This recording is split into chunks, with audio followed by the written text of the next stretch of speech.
নমস্কাৰ পঠনৰ এটা বিশেষ অনুষ্ঠানলৈ আপোনালোকক আদৰণি জনাইছোঁ আৰু আজি আমাৰ মাজত উপস্থিত আছে सुदामा प्रसाद। और सुदामा प्रसाद जी आप बिहार से हैं और बिहार का आप एक एमएलए हैं, तो आप किस काम के लिए आसाम आया? अभी जो है संयुक्त किसान संघर्ष मोर्चा का असम राज्य का कन्वेंशन था, तो मोर्चा में जो भी किसान संगठन शामिल हैं, करीब 400 किसान संगठन हैं, लेकिन यहाँ तो 10 ही हैं। 10 असम के अंदर, तो उनकी ओर से एक कन्वेंशन बुलाया गया था। चूँकि पिछले दिनों लंबी लड़ाई चली, जो मोदी सरकार के जरिए 3 कृषि कानून लाए गए थे। किसान संघर्ष मोर्चा का मानना है कि वो कानून देश की खेत और खेती पर कॉरपोरेटों को कब्जा दिलाने के लिए लाए गए थे। दरअसल पूरे देश में अनाज का व्यापार जो है वो 68 लाख करोड़ का है। तो अडानी अंबानी सरीखे अपने दोस्तों को इस अनाज के व्यापार पर कब्जा दिलाने के लिए जो ने मतलब कृषि कानून लाया था, तो अनाज का उत्पादन, भंडारण, वितरण, इस पर कॉरपोरेटों का कब्जा, इसीलिए ये कानून थे। इसको किसानों ने समझा और लंबी लड़ाई चली। दिल्ली के गाजीपुर, शाहजहांपुर बॉर्डर, ये सभी को तो पता है। हाँ, 1 साल से ज़्यादा लड़ाई चली, 700 से ज़्यादा किसान शहीद हुए, लेकिन कृषि कानूनों को वापस करा करके ही माने। तो अब हमारी मांग है मोर्चे की कि जो FIR हुए हैं हमारे ऊपर, करीब 46,000 FIR हुए हैं, उनको सरकार वापस करे। और अभी तक वापस नहीं लिया ना 700, जबकि वार्ता इसी शर्त पर हुई थी। और 700 से ज़्यादा जो किसान माने शहीद हुए, उनके परिजनों को मुआवजा दिया जाए, ठीक ना। और फिर जो है MSP का कानून बनाए कि सरकार जो है समर्थन मूल्य अगर घोषित करती है तो उस पर अनाज की खरीद हो, और समर्थन मूल्य जो है वो किसानों के लागत मूल्य के आधार पर हो। कि अगर 1 क्विंटल धान का समर्थन मूल्य सरकार 2040 घोषित करती है, पिछले साल का था, तो उसको तो ये पता करना चाहिए कि 1 क्विंटल धान पैदा करने में किसान का कितना खर्च होता है। तब जो है आप उसका 1.5 गुना समर्थन मूल्य दीजिए। अगर किसान आधे कीमत पर अपना धान बेचेंगे, दोगुनी कीमत पर खाद खरीदेंगे, तो उनकी आमदनी कैसे दुगनी होगी? तो फिर अभी इसी दिशा में ये कार्यक्रम था। हाँ, अभी जो आपका जो आज ये था, मतलब जो कॉन्फ्रेंस था, वो कैसा ठीक ठाक चला? हाँ, ठीक। बहुत हमको लगता है कि 1,500 से ज़्यादा किसान और किसान कार्यकर्ता शामिल थे, और बढ़िया रहा वो। बाहर से कौन आप ही आया और आए थे? CPM के नेता हैं और किसान सभा के राष्ट्रीय नेता हैं, पूर्व MP मौलाना हनान मौलाना वो भी थे, रंजान जी थे, और कई नेता थे, मैं था, और सब लोगों का वक्तव्य हुआ। मैं अभी थोड़ा मतलब अभी जो आपका साथ हम लोग बातचीत करूँगा, बट पहले थोड़ा सा आप बताइए, आपका बारे में बताइए। आप कब से पॉलिटिक्स में जुड़ा हुआ है और किसान आंदोलन से जुड़ा हुआ है? तो हम लोग तो पढ़ाई कर रहे थे आरा में। 1974 में एडमिशन हुआ था जैन स्कूल में, और आम नौजवानों की तरह मैं भी इंजीनियर बनना चाहता था। तो अब उसी दौरान मैंने कल्चरल फ्रंट बनाया हम लोगों ने। जनता के दुख तकलीफ पर आधारित वो नाटक करते थे और उनके खिलाफ में लड़ने की प्रेरणा देते थे। युवा नीति नाट्य संस्था हम लोगों ने बनाया। ये कौन साल में था ये? आपको 78 में। 78 में, हाँ। ओके। तो 78 से हम लोगों ने नाटक करना शुरू किया। अब मेरी पढ़ाई भी चल रही थी तब तक। हमारे गांव में एक व्यक्ति का, हमारी मिठाई की दुकान है गांव में, दुकान के सामने ही किसी ने मर्डर कर दिया। और मैंने गांव के जो समंती मन मिजाज के लोग थे, उन लोगों ने हमको अरेस्ट करवा करके जेल भिजवा दिया। आपको जेल भिजवा दिया? हम गांव में गए, पता चला कि इस ढंग की बात हो गई है, हमारे पिताजी चाचा जी का नाम दे दिया गया है उसमें। तो गए हम, तो रात में छापामारी करके जेल किए। मैंने बहुत अभी तो कुछ बदलाव आया है कि ये कैसे जो है गिलास प्लाट खंगारने वाला लड़का जो है, ये कैसे इंजीनियर बनेगा। ये सामंती मन मिजाज के लोग नहीं चाहते। ओके।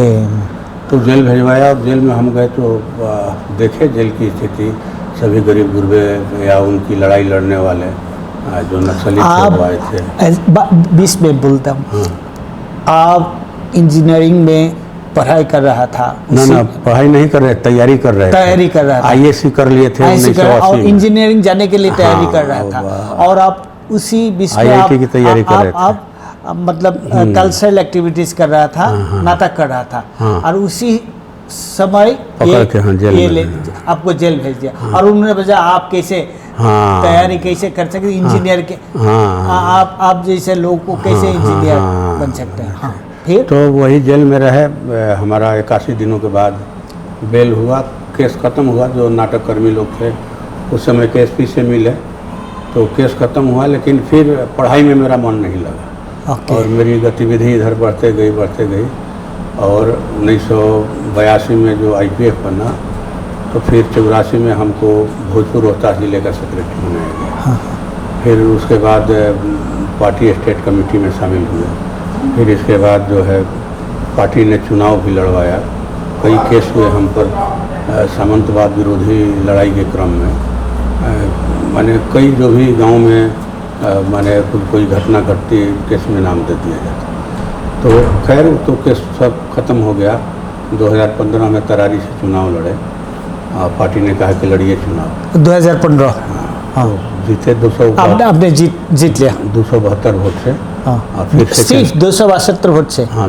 किसका साथ हुआ था ये? सुनील पांडे की पत्नी थी गीता पांडे, लोजपा से कैंडिडेट। ओके। रामविलास जी की पार्टी से। ओके।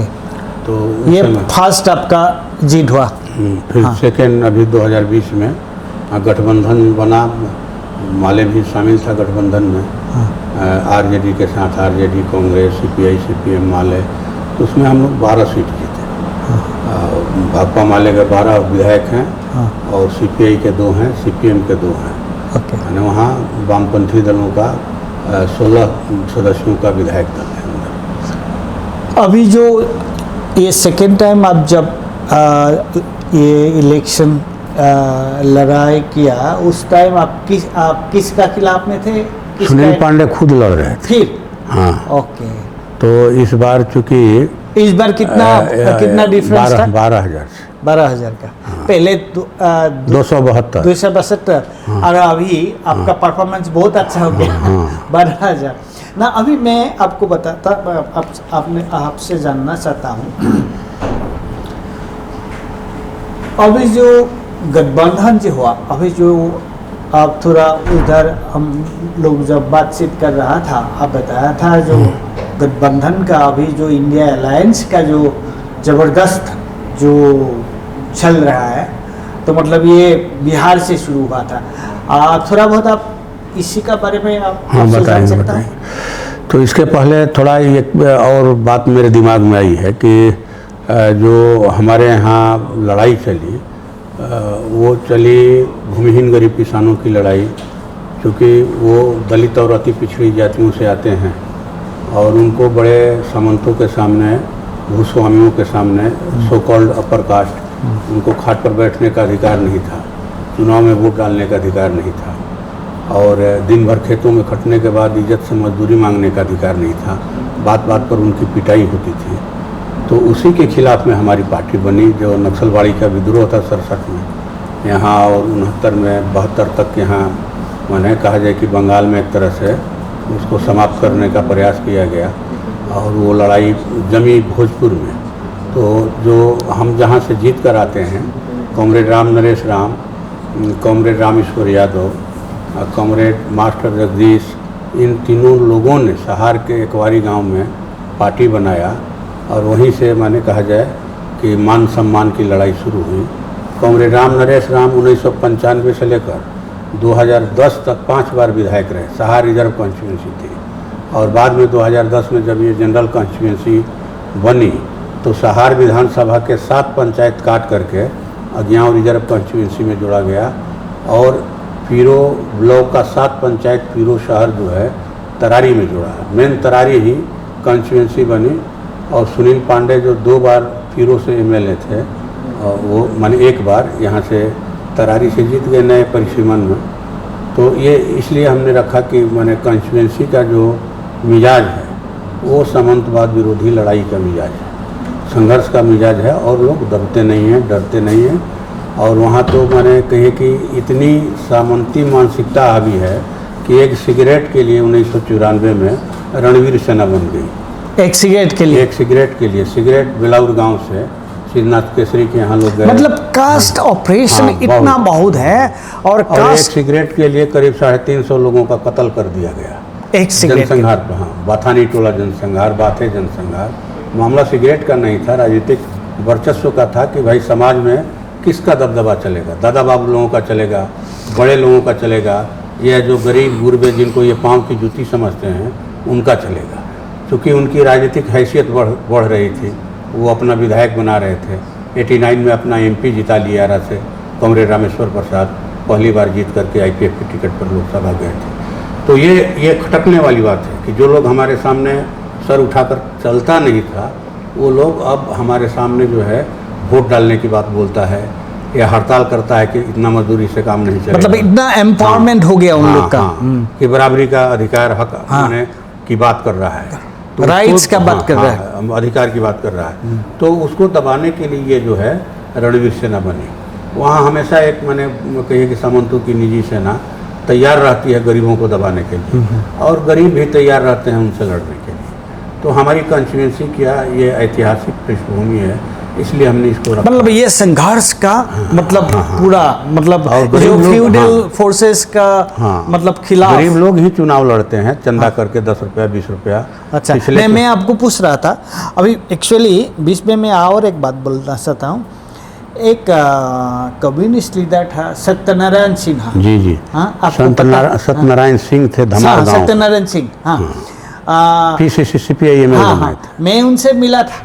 अच्छा, मैं उनसे मिला था, मैं उनसे और भास्कर नंदी से दोनों से मिला था। दिल्ली में एक बड़ा कॉन्फ्रेंस हुआ था और मैं उधर था।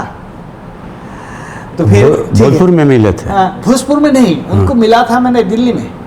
वो असम में भी आया था।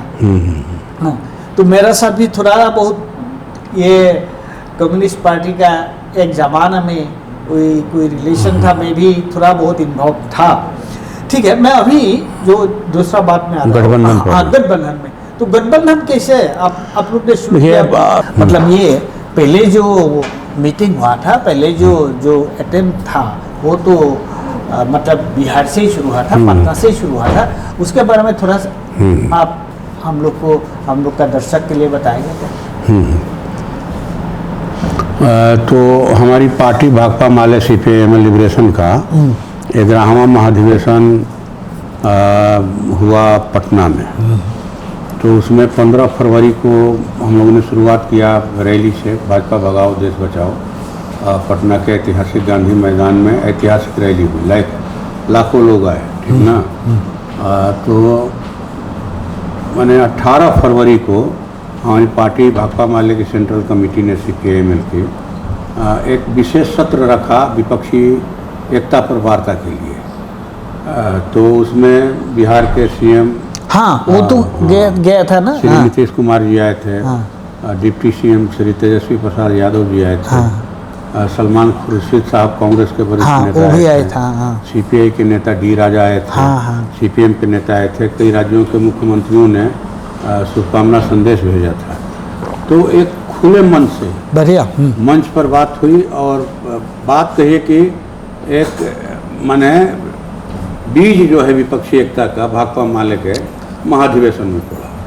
मतलब पूरा बिल्कुल अंडरस्टैंडिंग में, मतलब बिल्कुल खुल करके सभी लोग ने खुल कर बात हंस भी रहे थे, मजाक भी कर रहे थे। मतलब ऐसे कोई टेंशन नहीं था। मतलब ये आप लोग का जो ऑब्जेक्टिव था वो पूरा बिल्कुल आप लोग ने सही ढंग से देखा, और ये उसी के बारे में आप लोग का बीच में। तो ये उस महाधिवेशन के बाद कहिए कि माने बिहार के CM और डिप्टी CM राज्यों के दौरे पर निकले विपक्षी नेताओं से वार्ता के लिए, और वो वार्ता आगे बढ़ी, और बढ़ते बढ़ते 23 जून को फिर अगली मीटिंग जो है पटना में हुई, जिसमें 15 दलों के नेता शामिल हुए। इसके बाद जो है आपको माने फिर जो कर्नाटक में मीटिंग हुई उसमें 26 दलों के विपक्षी दलों के नेता शामिल हुए।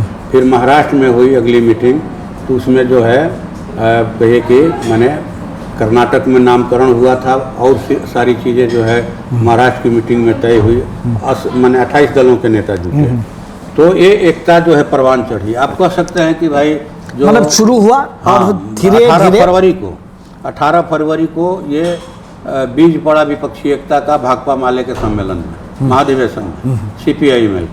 हम ये बात कोई घमंड से नहीं बोल रहे हैं, बल्कि ये बात कहने में हमको गौरव महसूस होता है कि ये काम हम लोगों ने किया। भले इसका माइलेज जो है मिले ना मिले, लेकिन भाजपा को हराना, भाजपा को हटाना आज देश मतलब के आप लोग ने सामने एक एटमॉस्फेयर क्रिएट किया। हाँ, एक मतलब वातावरण आप लोग ने क्रिएट किया। हाँ, और मैंने अभी उसके बाद जब सभी बैठकों में हमारे महासचिव जा रहे हैं, कॉमरेड दीपंकर भट्टाचार्य जी जा रहे हैं, मतलब बेंगलुरु में हो गया था। बेंगलोर में गए, पटना में रहे, महाराष्ट्र में गए थे। या मैंने उनको तरजीह दी जा रही है, ठीक ना, कि भाई रिपोर्ट तो है ही कि भाई। हाँ, अभी सुनिए, अभी तो बिल्कुल हम लोग ने मतलब इसमें आ ही गया। अभी जो इंडिया अलायंस जो हुआ, अभी तो जो पॉलिटिकल डेवलपमेंट्स हो रहा है देश में, और इन लोग ने मतलब जब भी इंडिया अलायंस हो गया, भारत करके मतलब ये मुद्दा उठाया उन लोग ने। उसके बाद अभी हम लोग सुन रहे हैं मतलब 1 नेशन 1 इलेक्शन, ये बात भी सुन रहा है। मतलब ये मतलब जो इंडिया अलायंस का जो काम चल रहा है, उससे मतलब बीजेपी का बहुत घबराहट बढ़ गई है। ये थोड़ा सा विस्तार में बताइए। बिल्कुल घबराहट बढ़ गई है, क्योंकि देखिए 2014 में बीजेपी को मात्र 31% वोट मिले, 31%। और विपक्ष में जो है, विपक्ष में के पक्ष में जो है मैंने 69% वोट मिला, लेकिन वो वोट बिखरा हुआ था। कांग्रेस अलग लड़ रही थी, ठीक ना, और बिहार में RJD, जदयू, वामपंथी दल सब लोग अलग लड़ रहे थे, ममता बनर्जी अलग लड़ रही थी सारे राज्यों में। तो इसका लाभ भाजपा को मिला। फिर 2019 में जो चुनाव हुए, पुलवामा को लेकर के इन लोगों ने सहानुभूति वोट लिया, लेकिन अभी तक उसकी जांच रिपोर्ट नहीं आई। तो उस समय भी 37% वोट बीजेपी को पड़ा था, और 63% वोट जो है बीजेपी के खिलाफ में था, लेकिन बिखरा हुआ था। वो वोट सब एक जगह आ गया है इंडिया, माने कहा जाए कि गठबंधन में। तो अब सोच सकते हैं कि 37% से नीचे ये लोग आए हैं। ये अप नहीं है, क्योंकि जिस ढंग से लोगों की बदहाली बढ़ी है देश में, महंगाई बढ़ी है, ये रोज़गार की बात आप नहीं बोलते कि हर साल 2 करोड़ रोज़गार देंगे, 15 लाख रुपया हर किसी के खाते में भेजेंगे, अब ये बात नहीं हो रही है। तो ये देख रहे हैं कि हमने जो कुछ किया, दिया तो कुछ नहीं, और देश की सार्वजनिक संपत्तियों को अडानी अंबानी के हवाले कर दिया, यहाँ तक कि कृषि भी उनके हवाले करना चाहते थे।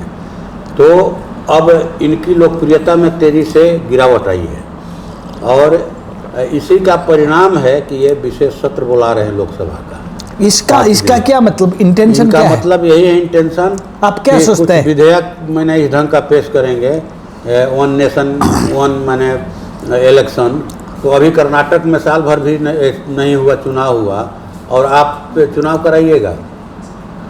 आप मैंने इस बात की कैसे व्यवस्था कीजिएगा कि लोकसभा का मैंने सब जगह चुनाव हो गया, सरकारें बन गई, और लोकसभा का मध्यावधि अगर चुनाव होता है तो जो है फिर सब राज्यों का चुनाव होगा। तो ये तो बिल्कुल ही गड़बड़ बात है। घबरा गए हैं ये लोग, और जनादेश को हड़पना चाहते हैं, यही बात है और कुछ नहीं है। इसे बिहार का मतलब पॉलिटिकल हवा अभी कैसे चल रहा है? बिहार में ठीक है, माने गठबंधन बनने के बाद ये जो रौंद रहे थे पूरे संविधान को, लोकतंत्र को, ये समझ रहे थे कि हम ख़त्म करके मनुस्मृति से देश चलाएंगे। अभी इनके JP नड्डा गए थे पटना, तो उन्होंने कहा कि 2024 के चुनाव तक कोई भी क्षेत्रीय दल नहीं रहेगा, सिर्फ बीजेपी रहेगी। कोई भी क्षेत्रीय दल नहीं रहेगा, कोई रीजनल पार्टी नहीं होगा। तो सभी जो छोटे छोटे दल हैं उनके कान खड़े हुए, और हम लोग भी प्रयास चला रहे थे। जो अग्निपथ योजना आई कि 4 साल के लिए ये भर्ती करेंगे अग्निवीरों की, इसकी मुखालफत हम लोगों ने किया बिहार विधानसभा के अंदर 2022 का जो मैंने पावसकालीन सत्र चला 5 दिनों का ना, हम लोग नहीं है, तो उसमें हम लोगों ने भारी विरोध किया। और चूँकि जदयू के राष्ट्रीय अध्यक्ष हैं ललन सिंह जी, उन्होंने इसका विरोध किया था अग्निपथ योजना का, कि भाई चारों तरफ नौजवान इसका अगर विरोध कर रहे हैं तो सरकार को इस पर पुनर्विचार करना चाहिए। तो हम लोगों ने विधानसभा के अंदर इसी चीज़ को उठाया कि माननीय मुख्यमंत्री जी इस पर अपनी जुबान खोलें कि वो अपने राष्ट्रीय अध्यक्ष के साथ हैं कि खिलाफ में हैं। अगर राष्ट्रीय अध्यक्ष का बयान जो है आपके दल का अधिकृत बयान है, तो आप बिहार विधानसभा से प्रस्ताव पारित करके केंद्र सरकार को भेजिए कि इस पर पुनर्विचार हो, और जब मैंने देश की सहमति बनाने के बाद ही इसको लागू किया जाए। तो ये बातचीत चल ही रही थी। और बीजेपी जो जिसने चुनी हुई सरकार को मध्य प्रदेश में गिराया, कर्नाटक में गिराया, महाराष्ट्र में गिराया, गोवा में भी पहले, गोवा में अल्पमत में रहते हुए मैंने सरकार बना लिए। जबरदस्ती जो चल रही थी इनकी पैसे का, मणिपुर में भी वो ऐसे किया। मणिपुर में वो, तो हम लोगों ने पहली बार बिहार के अंदर कहे कि मैंने झटका दिया माने एनडीए को। ये जो इनका अश्वमेध का घोड़ा छूटा हुआ था कि ये घोड़ा मोदी जी का और शाह जी का जहाँ चला जाएगा वो राज इनका हो जाएगा, तो हम लोगों ने घोड़े का नाथ पकड़ा, लगाम पकड़ करके उसको पटक दिया। और 9 अगस्त 2022 को जो संपूर्ण क्रांति दिवस के रूप में मनाया जाता है पूरे देश में, जेपी ने माने गांधी जी ने अंग्रेजों भारत छोड़ो का नारा दिया था, उसी दिन को चुना और एनडीए की सरकार गिरा दी गई और 10 अगस्त 2022 को महागठबंधन की सरकार बनी। तो ये विपक्षी एकता की एक कहा जाए कि वहाँ से एक माहौल बनना शुरू हुआ। पूरे देश में ये संदेश गया, जो चारों तरफ ये लोग दहशत मचाए हुए थे, पूरा विपक्ष डरा हुआ था कि कब किसके पीछे ईडी लगा देंगे, सीबीआई लगा देंगे। हाँ, अभी तो ये बात बोल रहे हैं अभी। मैं अब थोड़ा देर पहले अब जब कब किसको पकड़ के जेल में बंद कर देंगे, मतलब इन्हीं जो जी संजय क्या नाम है उसका, मतलब मिश्रा जी, मिश्रा, संजय मिश्रा, ईडी का उनका पास बचा हुआ है 15 सितंबर, हाँ 15 सितंबर, उसी 15 सितंबर का अंदर में उन आप सुन रहे हैं इनको, उनको नोटिस भेजेगा, उनको नोटिस भेजेगा, उनको जेल में भेजेगा, मतलब ऐसे बात। तो ये जो पूरे दहशत का माहौल था, जब यहाँ एनडीए की सरकार गिरी, इनके अश्वमेध के घोड़ा के लगाम को पकड़ा हम लोगों ने, तो पूरे देश के विपक्षी दलों के अंदर एक आशा का संचार हुआ कि भाई शाह मोदी को परास्त किया जा सकता है। गुजरात मॉडल के बरखिलाफ बिहार मॉडल, महागठबंधन का मॉडल खड़ा हो गया है, हम लोगों ने साबित किया। और इस मॉडल की मैंने चर्चा हुई, तारीफ भी किया गया कि इसी ढंग से काम करना चाहिए पूरे देश में, और उसका हम लोगों ने सूत्रपात किया CPI-ML के ग्राम्य महाधिवेशन में, सबको बुला करके, और वो चीज़ आगे बढ़ रही है। हम लोगों को खुशी है इस बात की कि जैसे जैसे विपक्षी एकता बढ़ रही है, बीजेपी संघ की घबराहट बढ़ रही है। वो देख रहे हैं कि अब तो माने हम 37% से भी नीचे आए हैं। ये जो है अगर माने 70% पर माने एक बीजेपी के एक कैंडिडेट के खिलाफ में विपक्ष का एक कैंडिडेट रहेगा, तो कहीं से ही लोग पार नहीं पाएंगे और मुश्किल हो जाएगा, भारी मुश्किल होगा। अगर सब लोग समझ रहे हैं इस माने कहा जाए कि संकट को, कि अगर बीजेपी 2024 में आ गई तो ये तो अभी से कह रहे हैं कि हम मनुस्मृति से देश चलाएंगे। मनुस्मृति का मतलब कि बाबा साहब के संविधान को नहीं मानते हैं। ये विदेश में जाते हैं तो बाबा साहब के गुणगान करते हैं, मोदी जी गांधी जी के गुणगान करते हैं, अभी जो गोडसे की पूजा करते हैं। अभी जो G20 का जो ये मतलब कॉन्फ्रेंस हुआ G20, उसमें भी सारी देश का जो नेता है, हेड्स ऑफ द स्टेट्स, ये सारी जाके मतलब गांधी का जो ये राजघाट गए थे, राजघाट गया था और सभी ने उसका पुष्पांजलि दिया था, सभी नमन किया। बट ऐसे तो जब बाहर का लोग आएगा तब गांधी को, गांधी इनके लिए माने कहा जाए कि माने प्रचार की वस्तु हैं। और जब माने देश में रहेंगे तो ये हिंदू मुसलमान करेंगे, हिंदुस्तान पाकिस्तान करेंगे, ठीक ना, गाय गेरू करेंगे, मंदिर मस्जिद करेंगे। मतलब अभी आपका ये अंडरस्टैंडिंग है, मतलब जो इंडिया अलायंस बना हुआ है, अब वो अलायंस ज़बरदस्त काम कर रहा है, और बीजेपी मतलब बहुत बीजेपी में घबराहट है, डरी हुई आ रहा है। अभी हम लोग का पास अभी टाइम भी थोड़ा सा ख़त्म हो रहा जी, जी। है, ख़त्म हो रहा है। फिर मैंने आपको और एक प्रश्न एक आपसे जानना चाहता हूँ। जो अभी अब आज जो इधर किसान का जो ये किया कन्वेंशन किया, कृषक का जो कन्वेंशन किया इधर, और आप जो ने बताया, आप जो बताया पहले मतलब बिगिनिंग में बताया था आपने, जो FIR लॉन्च हुआ था और जो हाँ मिनिमम प्राइस का जो बात हो रहा है, मतलब अभी इस मुद्दा पे गवर्नमेंट का क्या, उन लोग का रिस्पांस क्या है? रिस्पांस नहीं है। माने ये तो संकट था और चुनाव था 3 राज्यों का, हरियाणा का, मध्य प्रदेश का या और एक राज्य का था, वो उन राज्यों में चुनाव, यूपी का भी था, उन राज्यों के चुनाव का दबाव था इन पर और माने भद पिट रही थी। ये दुनिया का सबसे बड़ा लंबा दिनों तक चलने वाला आंदोलन साबित हुआ अनुशासित होकर के। इस किसान आंदोलन को बदनाम करने के लिए इन लोगों ने क्या नहीं कहा, आतंकवादी कहा, खालिस्तानी कहा, पाकिस्तान समर्थक, चीन समर्थक, हैं, माओवादी कहा, सब कुछ कहा, लेकिन किसान डटे रहे।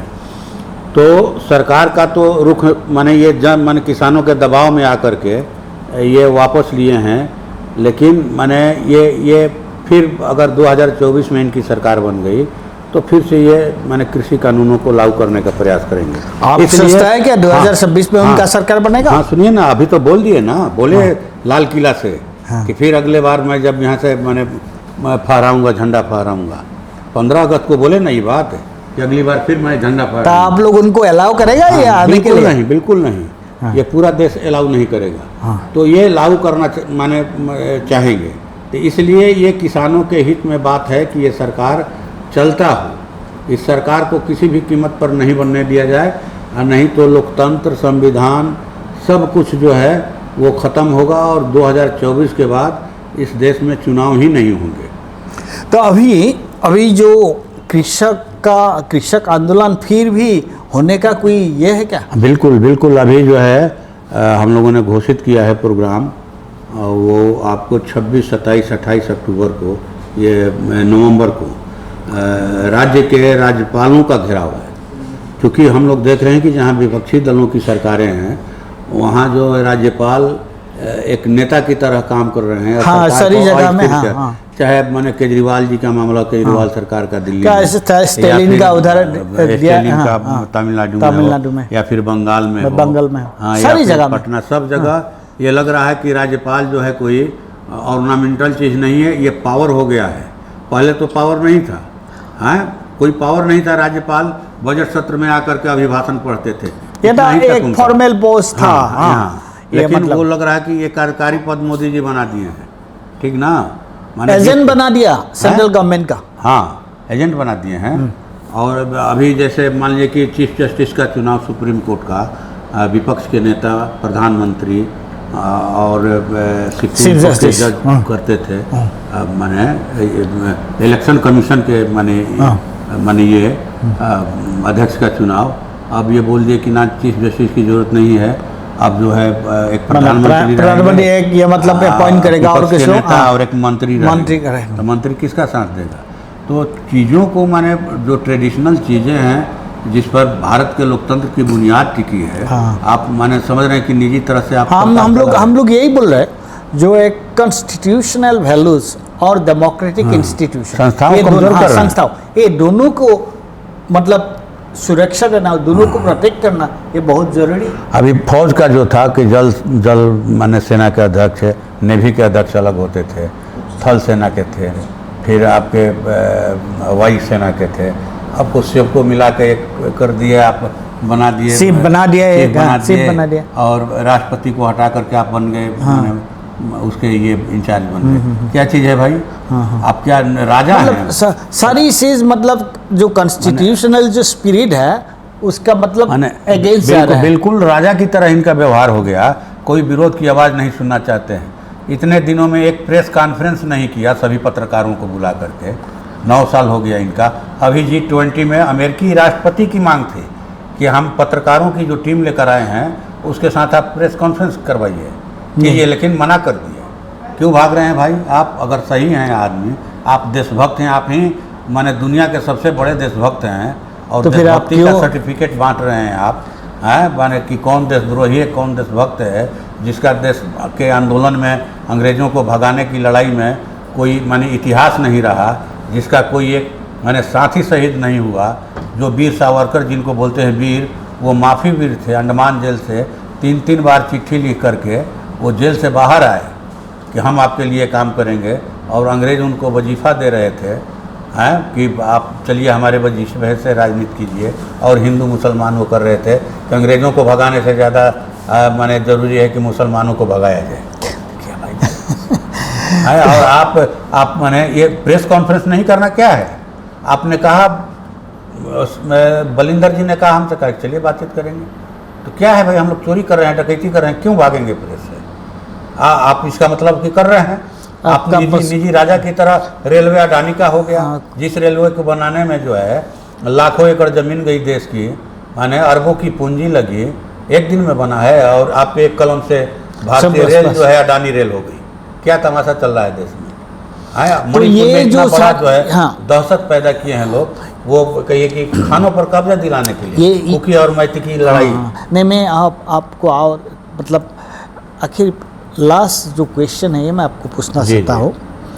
ये जो आप लोग का जो गठबंधन, इंडिया अलायंस का जो गठबंधन, ये एक पॉलिटिकल गठबंधन तो है ही, इलेक्ट्रल गठबंधन भी है, बट इस गठबंधन को आप मतलब लोगों का अंदर ले जाएगा, एक साथ आप लोगों का बीच में जाके आप लोग फाइट करेगा? बिल्कुल, अभी मैंने तय हुआ है कि देश की जितनी राजधानियां हैं, हाँ, सब जगह माने संयुक्त रूप से रैलियां की जाएंगी। अब डेट माने लोग बताएंगे, मतलब जॉइंट रैली, हाँ, जॉइंट रैली से शुरुआत होगी। हाँ, इसके बाद फिर नीचे में जाएंगे। हाँ, मतलब आप लोग का प्लान है अभी सिर्फ ये इलेक्शन अंडरस्टैंडिंग नहीं है, अलायंस नहीं है, आप लोग सभी लोग मिलजुल करके आप लोग मतलब वो ये लोगों का साथ आप लोग मतलब संघर्ष में आप लोग शामिल हो जाएगा। ये ठीक है। तो सुदामा जी, आपने इधर आया था, असम में आया था, हम लोग ने सोचा आपका साथ थोड़ा बहुत बात कर लिया, तो आपने बताया, और ये हम लोग के लिए बहुत ही मतलब हम लोग को अच्छा लगा आप आया हम लोग का ऑफिस में, और जब भी आप फिर इधर आएगा तो हम लोग ऐसे मौका हम लोग को मिलेगा, ये सोचकर आज ये जो हम लोग का इंटरव्यू है। और आपने, मैं थोड़ा बहुत असमिया में भी बोल देता हूँ हम लोग का जो दर्शक के लिए, সুদামাজীয়ে তেখেতৰ ৰাজনৈতিক জীৱন কেনেকুৱাকৈ আৰম্ভ হৈছিল আৰু কেনেকৈ তেওঁ আৰম্ভণিতে তেওঁ কেনেকৈ জেললৈ যাব লগা হৈছিল, তাৰপিছত তেওঁ কেনেকুৱাকৈ IPFৰ লগত CPI-MLৰ লগত তেওঁ জড়িত হৈ গ'ল, তাৰপিছত তেওঁ কেনেকুৱাকৈ প্ৰথমবাৰ তেওঁ MLA হ'ল মাত্ৰ 272টা ভোটৰ ব্যৱধানত, और तारपिছত द्वितीयबार তেওঁ কেনেকুৱাকৈ 12,000 ভোটৰ ব্যৱধানত তেওঁ MLA হ'ল, আৰু কেনেকুৱাকৈ এই যিটো আপোনালোক সকলোৱে ইণ্ডিয়া এলায়েন্সৰ কথা শুনি আছে যে কংগ্ৰেছ, ৰাহুল গান্ধী, শৰদ পাৱাৰ, নীতিশ কুমাৰ, এই আটাইবোৰ লৈ CPI লৈ পেলাই ইণ্ডিয়া যিটো এলায়েন্স হৈছে, এই ইণ্ডিয়া এলায়েন্সটো তেওঁলোকে CPI-MLৰ এখন তেওঁলোকৰ যি অধিৱেশন পাটনাত তেওঁলোকে মাতিছিল, আৰু তাৰ পৰাই কেনেকুৱাকৈ এই বীজটোৰ অংকুৰণ হ'ল, আৰু এতিয়া ইয়াৰ পিছত আকৌ পাটনাত গোটেইবোৰ ৰাজনৈতিক দলৰ অপজিশ্যন ৰাজনৈতিক দল কেনেকৈ গোট খালে, তাৰপিছত সেই প্ৰচেষ্টা গৈ কেনেকুৱাকৈ কৰ্ণাটক পালে, বাংগালুৰ, তাৰ পৰা আকৌ বম্বে, গতিকে এই গোটেই প্ৰক্ৰিয়াটো তেওঁলোকৰ দলটো ইয়াত কেনেকুৱা ধৰণে জড়িত হৈ আছিলে, গোটেইখিনি কথা আমাৰ আগত খুব স্পষ্টভাৱে তেওঁ ক'লে, আৰু তেওঁলোক খুব আশাবাদী যে অহা নিৰ্বাচনত তেওঁলোকে বিজেপিক পৰাভূত কৰিব পাৰিব। ধন্যবাদ। आपका भी धन्यवाद।